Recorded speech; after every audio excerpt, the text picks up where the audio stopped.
साहेबांनी केलेले आहेत। मग टाळ्या कशा वाजवायच्या ते तुम्ही आता विचार करा या सगळ्याबाबत। रस्त्यावरची भांडणं लागली जावा तहसीलदार साहेबांच्याकडे, तो निर्णय झाला का लगेच प्रांत साहेबांच्याकडे अपील, तिथं निर्णय झाला का वर, हेच चालू होतं आपलं। माननीय महसूल मंत्री महोदयांनी इतके चांगले निर्णय घेतलेले आहेत आणि त्यामुळं या समाधान शिबिराला खरा अर्थ प्राप्त झालेला आहे। या शिबिरासाठी आपल्या विधानसभा मतदारसंघाचे लोकप्रिय आमदार, आपल्या जिल्ह्याचे माजी पालकमंत्री माननीय सुरेश भाऊ आहेत, आपल्या जिल्ह्याला नवीन कलेक्टर साहेब आलेले आहेत, अत्यंत तरुण आहेत, तडफदार आहेत, माननीय घोष साहेब यांचंही आपण स्वागत करावं। आपले प्रांत अधिकारी, आपले इथले सगळे महसूलचे सगळे अधिकारी आहेत आणि तुम्ही सगळेजण एका वेगळ्या आसेन आज इथं उपस्थित आहात आणि तुम्ही ज्या भावना इथं घेऊन आलाय त्या सगळ्या भावना पूर्ण करण्याची क्षमता आपल्या सरकारमध्ये आहे, आपल्या अधिकाऱ्यांच्या मध्ये आहे। महसूल मंत्री साहेबांचं मी 5 मिनिटं वेळ घेणार आहे। साहेब, पहिल्यांदा असं घडतंय आपल्या देशामध्ये इंग्रजांनी अनेक कायदे तयार केले, मग ते महसूलचे असतील, मग ते पोलिसांचे असतील, मग ते वन विभागाचे असतील, अन्य खात्याचे, त्या सगळ्या कायद्यांवरती बरेच वर्ष कामच झालं नाही। त्या कायद्यांमध्ये बदल करण्याची आवश्यकता होती पण ते झालंच नाही। महाराष्ट्राची निर्मिती झाल्याच्या नंतर राज्याचे मुख्यमंत्री देवाभाऊंच्या नेतृत्वामध्ये पहिल्यांदा महसूल खात्यामध्ये असं घडतंय की या खात्यामध्ये अनेक क्रांतिकारी निर्णय घेण्यात आले, त्याचा डायरेक्ट संबंध आपल्याशी आहे, आपल्या गावातल्या लोकांशी आहे, सर्वसामान्य लोकांशी आहे। उदाहरण एक देतो, पानंद रस्ता, सुरेश भाऊंनी आता सांगितलं, सून आली, सासू झाली, परतोंड आली, पण रस्ता झाला नाही। परंतु बावनकुळे साहेबांनी पानंद रस्त्याचा जो निर्णय घेतला, सगळे पानंद रस्ते रेकॉर्ड वरती आले, सगळ्या पानंद रस्त्यावरचं अतिक्रमण काढायचं सुरू झालंय, तुम्हाला कुणाकडे जायची गरज नाही। तहसीलदार साहेब बसले, प्रांत साहेब बसले, सगळे सिवेचे रस्ते, सर्वे नंबरचे रस्ते सहमती घेऊन सगळ्यांच्या उतार्यावरती आले। याचा 5 फूट, इकडचा 5 फूट, ह्याचा 10 फूट, इकडचा 10 फूट, हा रस्ता तुम्हाला रेकॉर्ड वरती आणायला तहसीलदार साहेबांच्या अपील करावं लागत होतं। आता माननीय बावनकुळे साहेबांनी निर्णय घेतला, तुम्हाला अपील करायची गरज नाही, स्वतः तहसीलदार साहेबच तुमच्या शेतात येऊन तुमचा रस्ता नोंद करून द्यायला लागले। हे किती पुण्याचं काम झालंय साहेब, नाहीतर इकडे वकिलाला 50,000 फी, इकडे 50,000 फी, रोज हेल्पाटे, रोज हेल्पाटे, रोज हेल्पाटे, त्याचा काही उपयोग नाही। आता एखादी सार्वजनिक तुमची वाट आहे आणि ती मोजणी करायची, तुम्हाला त्याचे पैसे भरावे लागायचे, मोजणी फी भरावी लागायची। आता माननीय महसूल मंत्री साहेबांनी निर्णय केला, सार्वजनिक वाटेची जर मोजणी करायची असेल तर तुम्हाला 1 रुपया फी भरावी लागणार नाही, 1 रुपया पण नाही। ऐका ना, तुमच्या फायद्याचं ऐका ना, मागा ऐकायला येते का, महाग आहेत की नाही? काय टाळ्या वाजवा महसूल मंत्री महोदयांच्यासाठी। याच्या पुढे जाऊन मोजणी करताना भांडण होत आहे, मग आपली लोक म्हणतात पोलीस स्टेशनला, आम्हाला पोलीस स्टेशनचं संरक्षण द्या। पोलीस म्हणतात किती पोलीस पाहिजे तुम्हाला, 5-10 गुणुले रक्कम पैसे भरा। आता महसूल मंत्री महोदयांनी निर्णय केला, तुम्हाला जर सार्वजनिक वाटेवरती पोलीस संरक्षणाची गरज आहे, तुम्हाला 1 रुपया पोलीस संरक्षणासाठी भरायची गरज नाही। इतका मोठा निर्णय करून टाकला। ज्यांची घरं सरकारी जागेत आहेत, आपला महाराष्ट्र बहुजनांचं राज्य आहे, गरीब मराठा समाजापासून ओबीसी, मायनर ओबीसी, मागासवर्गीय, आदिवासी समाज, भटके विमुक्त समाज मोठ्या प्रमाणात आहे।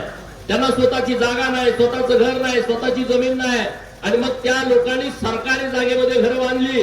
कोर्टाचा निर्णय आला, ज्यांचं घर गायरानामध्ये आहे, ज्यांचं घर महाराष्ट्र शासनाच्या जागेमध्ये आहे, त्यांची घरं पाडून टाका। परंतु आपल्या सरकारनं, देवाभाऊनी आणि चंद्रशेखर बावनकुळे साहेबांनी निर्णय केला, 2011 पूर्वी ज्यांचं घर सरकारी जागेमध्ये आहे ते घर पाडायचं नाही, ते घर त्या लोकांच्या नावावरती करून द्यायचं। यासाठीच हे समाधान शिबिर आहे। तुमचा अर्ज द्या, तुमचं नाव करून द्यायचं, जे अधिकारी आहेत ते तात्काळ दखल घेतील। 2011 पूर्वी ज्यांच्याकडे पुरावा आहे, लाईट बिल आहे, ज्यांच्याकडे घरपट्टी भरली आहे, पाणीपट्टी भरली आहे, त्यातला एक जरी पुरावा असला तर घर नाव करायचं। अरे म्हणजे आपलं सरकार गरिबांचं सरकार आहे, गरिबांच्या घराचं संरक्षण करण्याची क्षमता आपल्या सरकारमध्ये आहे. इतके क्रांतिकारी निर्णय आपल्या सरकारने घेतलेले आहेत. आज हे महाराजस्व अभियान आहे. तुम्ही जो विषय तुमच्याशी निगडीत आहे, 7/12 जीवन करायचं आहे, तुम्ही इथं अर्ज देऊन जावा. 7/12 जीवन म्हणजे काय? जेवढी माणसं जिवंत आहेत तेवढी 7/12 ठेवायची. आपली जे लोक स्वर्गवासी झाले त्यांची नावं काढून टाकायची. लक्ष्मी मुक्ती योजना, जर तुमचं सौभाग्यवतीवरती प्रेम आहे आणि तुम्हाला वाटलं माझ्या नावावर 10 एकर जमीन आहे, ती माझ्या बायकोच्या पण नावावर 5 एकर झाली पाहिजे, नुसता तुम्ही आज अर्ज लिहून दिला, विना खर्च तुमच्या सौभाग्यवतीच्या नावावरती अर्धी जमीन करायचा निर्णय आपल्या सरकारने घेतलेला आहे. तुम्ही फक्त सगळे तुम्ही जरा पाठीमागे लागून अर्ज करून आणा. लक्ष्मी मुक्ती योजना आणली आपल्या सरकारनं, तुमच्या नावावरती लगेच ते करून द्यायचं आहे. तर हे असे अनेक विषय आहेत. आता मोजणीचा विषय येतोय. मोजणी करायला गेलं का आपल्याला मोजणी मिळत नाही. माननीय महसूल मंत्री साहेबांनी खूप चांगला निर्णय घेतला. जे रोवर मशीन आहेत आपल्या प्रत्येक तहसीलकडे, भूमी अभिलेखकडे 5-4 रोवर मशीन आहेत, त्यांच्याकडे सर्वेअर लोक नाहीत. माननीय महसूल मंत्री साहेब मोठा निर्णय घेत आहेत की आता तुमच्या ज्या मोजणी पेंडिंग आहेत त्या मोजणी पेंडिंग राहणार नाहीत. माननीय मंत्री महोदय त्यांच्या भाषणामध्ये बोलतील. हे सगळे विषय आपल्याशी निगडीत आहेत. सगळे विषय आपल्या शेतकऱ्यांशी निगडीत आहेत.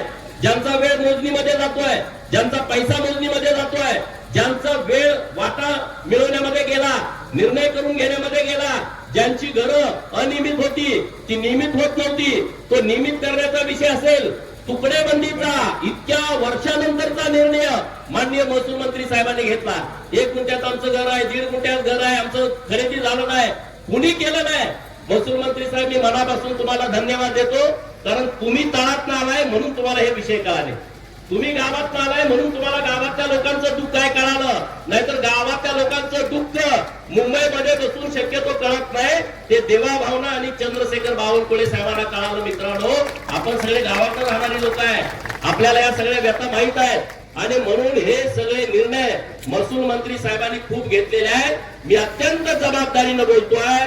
इंग्रजांनी केलेले कायदे बदलण्याची क्षमता आपल्या सरकारमध्ये आहे आणि ते निर्णय माननीय महसूल मंत्री साहेबांनी घेतलेले आहेत आणि ते करोड आपल्या या राज्यातल्या जनतेच्या हिताचे निर्णय आहेत. त्याचा योग्य फायदा पण घेतला पाहिजे. ही पुस्तिका आता दिलेली आहे, अनेक विषय यामध्ये, हे सगळं पुस्तक वाचून काढलं पाहिजे. आता दुसरा विषय येण्याचा, घर बांधलं का घराचं येण्यासाठी अर्ज द्यायचा आहे. आपल्या महसूल मंत्री साहेबांनी निर्णय केला, घराला बांधकाम परवाना घेतला का तुम्हाला येणे करायची गरजच नाही. आता ह्यो किती मोठा निर्णय सांगा. येणे करायला कागद किती गोळा करायला लागते माहिती आहे का?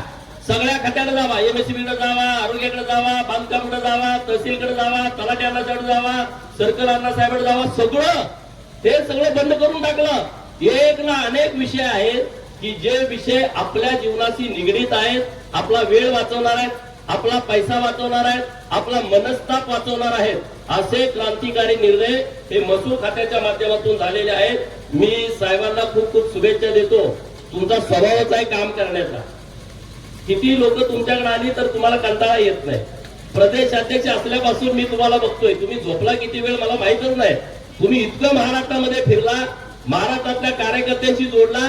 आता तुमच्याकडे महसूल खातं आलं आणि महसूल खातं आल्याच्या नंतर चंद्रशेखर बावनकुळे साहेबांची कायम भूमिका राहिली आहे की नवीन नवीन गोष्टीचा शोध लावायचा, अभ्यास करायचा आणि लोकांना सुलभ प्रकारे मदत कशी होईल अशा पद्धतीचा निर्णय घ्यायचा. मी परमेश्वर चरणी प्रार्थना करतो, बिरोबाच्या चरणी प्रार्थना करतो. माननीय देवाभाऊंच्या नेतृत्वात चंद्रशेखर बावनकुळे साहेबांचं महसूलमध्ये जे काम चाललंय ते काम आणखी स्पीडनं चालावं. आता ते बुलेट ट्रेन सारखं स्पीड आहे त्यांच्या खात्याला, तर ते आणखी स्पीड मध्ये चालून महाराष्ट्रातल्या करोडो लोकांना त्याचा फायदा व्हावा अशा पद्धतीचा आशीर्वाद बिरोबानी माननीय बावनकुळे साहेबांना द्यावा, एवढंच या निमित्तानं बोलतो आणि थांबतो. जय हिंद, जय महाराष्ट्र. धन्यवाद.